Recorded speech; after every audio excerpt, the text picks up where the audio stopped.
So the next leg across to Llandovery is quite tough actually. It's quite a long gradual climb up to Builth Wells, which is the smallest town in Britain, then quite a fast drop down to Llandovery.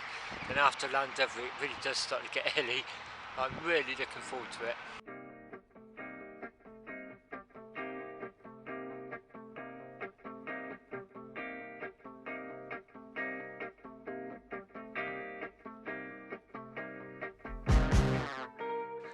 Looking back, climbing out of Builth Wells, I'd say this is the typical Welsh A road, middle of the day during the week, virtually nothing on it. Just another reason why I love cycling in Wales so much.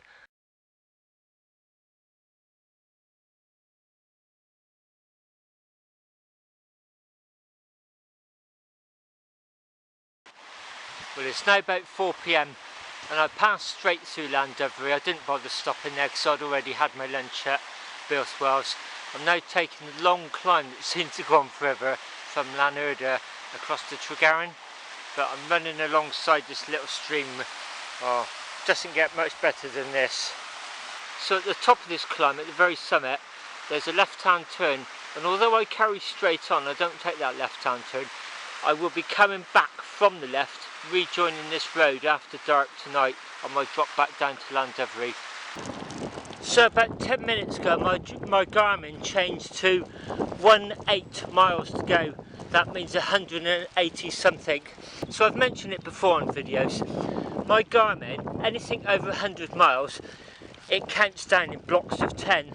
So that means I've covered about 200 kilometres. So it means I'm 2/5 of the way round. So I'm giving myself lots of little rewards coming up here, and sometime in the next 20 odd miles I'll be past halfway, and then getting to the coast is always quite a big high actually, where I'll have my evening meal. 3 rewards, one after the other really. So I just use little intricacies like that on my hardware just to give myself little lifts. So I'm just at the summit of a very, very long gradual climb. I'm just about to plunge down really fast into Lampeter now, a few miles downhill, and then I'll be taking a right hand turn, and then there's a little spur up then to Tregaron before the final leg to the coast.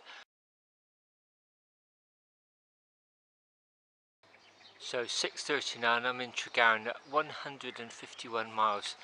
So just under halfway. There's quite a lumpy leg coming up now. It's 24 miles to the coast and my second food stop of the evening. So here we are, Newquay, the coast.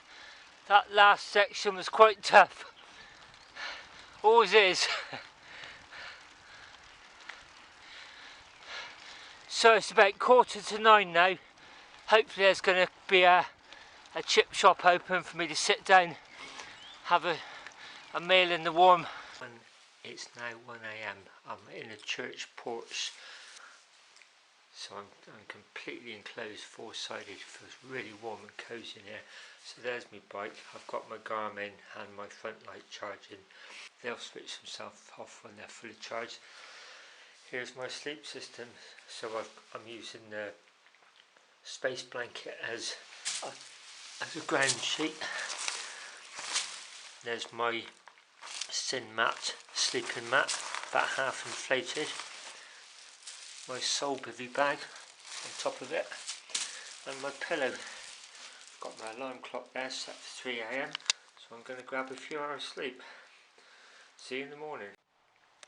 Well, it's now about 3:25. I set my alarm for 3 a.m. I let it snooze a couple of times before I got up, so I guess I got up about 10 past. Just packed everything away. I'm just trying to eat one of my Rice Krispies marshmallow squares. Have a couple of mouthfuls of fizzy orange just to give myself an early morning energy boost. Should be lightish within about an hour. So I've got 109 miles to go. I could have probably stayed in bed a bit longer, but I'm just a little bit uncertain how I'm going to go for the next few hours. So this church porch is ideal. Let myself in through some wooden doors, so it's up to about chest level is completely enclosed. Then you've got the stone porch, notice board, door into church which is locked. The space blanket worked really well as a ground sheet. I didn't get any cold off the floor. It actually feels like a heat trap in here. The stone has kept the heat in. So I much prefer church porches to bus shelters. The moment I switched my torch off, it was really dark in here and I got off to sleep really quickly. And you don't have the thought that somebody driving by might see you and stop to investigate. You know, I'm okay with sleeping in a graveyard. It was much warmer, much quieter, and I honestly think I had a better rest because of that. So, a couple more minutes and I'm going to be on my way. As with the #1 rule of wild camping, leave no trace. I would like to think that nobody knew I ever bivvied in this church porch. Well, apart from you watching this video.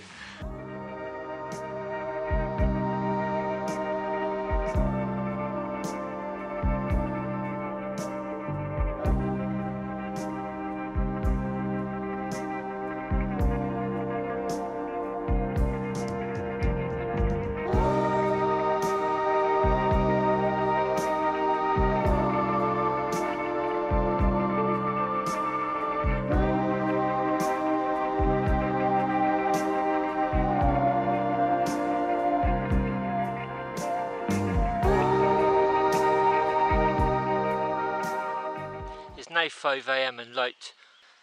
I'm on the A40 between Trescastle and Brecon. So to fill in a few of the gaps from earlier on, when I left Tregaron it was still very sunny in the evening. Then as I started doing the climb towards the coast, you could see there was sea mist coming in, and I welcomed that, to be honest, because I thought it's been a warm day and then the cloud will keep the temperature in overnight. And it's forecast to stay in double-digit figures overnight, so that was welcome. Also, the wind picked up into my face. The 1 or 2 times I zigzagged, you could tell there was going to be quite a strong tailwind back from Newquay, so that's what kept me going really. Got into Newquay just before 9 o'clock, passed a few shops that were open, went down to the seafront, locked my bike up outside the chip shop, just went to go in and the lights went off, they were closing. So then I went back to the cost cutter shop and that had closed. So my only option for food was a pizza place that did me some chips. They had a little table inside as well, so I was able to sit in there in the warm. And then as I climbed out of Newquay, it's quite a long climb up to the Synod Inn. It was very, very misty. All the cars had their fog lights on. Although it wasn't ice cold, it felt like riding in the winter. And then as I dropped back down on the road to Llandovery, it was quite cold at the times before I lost some altitude, and then it was just a bit of a grind really towards Llandovery as the tiredness and the fatigue kicked in. Then I found that church porch 12:30, 1:45. The wooden gate just acted as a windbreak. It was so warm in there, I slept quite well actually. About 89 miles to go, so I'm going to press on shortly. Hopefully get a bacon sandwich and a coffee at Abergavenny in about 30 miles time. So it's 7 AM now, and I've just dived in a bus shelter at Talibon just to take off my high-vis I've been wearing all night and put on my waterproof. There's some drizzly rain out there, just to keep the worst of the rain off. It's not that heavy, it's just drizzly.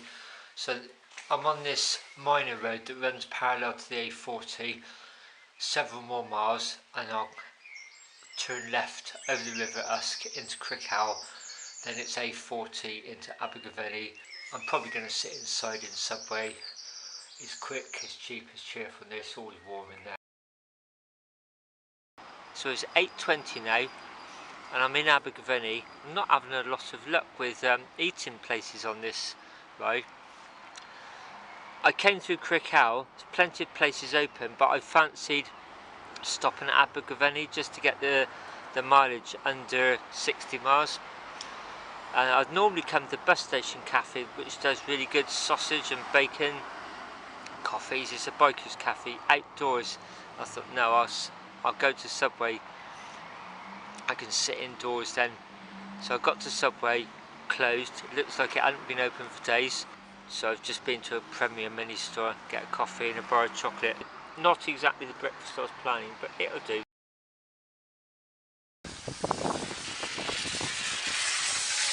It's now 1:15 p.m. I'm back at the gate at the top of St Kilda's Road, leading onto the 2 tunnels where I started this film yesterday morning about 5 a.m. There's a but though, because the route would be about 2 or 3 kilometres short otherwise. I've now got to ride out through the 2 tunnels to Midford Station and back. Psychologically that's quite damaging actually, even though I love riding along the 2 tunnels and it's mostly flat. On the plus side, riding over the 2 tunnels bridge at Builth Road where it crosses the GWR main line, I actually saw a steam engine pass under, so that was nice.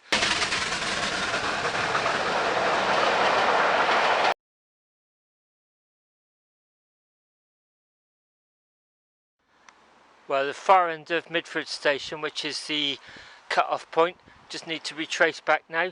3.4 miles to my house. This is going to be so satisfying, this stretch. That didn't take too long then, so back at the top of St Kilda's Road on the 2 tunnels. It's about 3 or 4 streets to my house. So I would say this ride's been really successful because as well as testing my fitness and my equipment and my bike out, I wanted to do at least 100 miles after sleeping in a bivvy, and my Garmin's saying 105 since I woke up this morning. Up to now this year on my 400s, when I've been sleeping in bus shelters, I've just been doing the last 40-50 miles. I wanted to test myself really, so that's been a success. And I also wanted to increase the mileage this week and next week, and then I'm going to start tapering off. Not going to stop completely, but gradually sort of wind down the distances whilst keeping myself active for the 1200. So next week I'm going to try something a little bit different, so keep watching. As usual, thanks very much for watching, and till next time.